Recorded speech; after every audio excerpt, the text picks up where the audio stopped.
présidente de la Commission, Ursula von der Leyen, qui compte d'ailleurs se rendre à Kiev cette semaine, veut aller encore plus loin dans les sanctions. Nous devons accentuer la pression sur Moscou. Aujourd'hui, nous proposons des sanctions qui vont encore plus loin. Des sanctions plus larges, des sanctions plus sévères pour qu'elles touchent encore plus en profondeur l'économie russe. Et justement, Maud Descamps, quelles sont les sanctions envisagées ?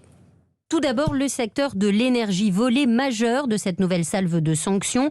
Les 27 veulent arrêter leurs importations de charbon russe. Ça représente tout de même 45% des importations de l'Union européenne. 4 milliards d'euros par an de manque à gagner pour Moscou. Le pétrole russe est également dans le viseur. Des mesures devraient être décidées demain lors du Conseil européen, a indiqué le ministre de l'économie Bruno Le Maire. Autre secteur concerné, les transports. Les 27 veulent interdire l'accès aux ports de l'Union européenne, aux navires russes et aux navires exploités par la Russie.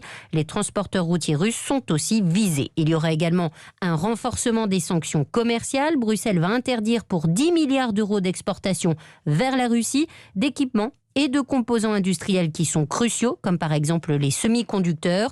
Renforcement aussi dans le secteur bancaire avec 4 nouvelles banques russes exclues du système de paiement SWIFT.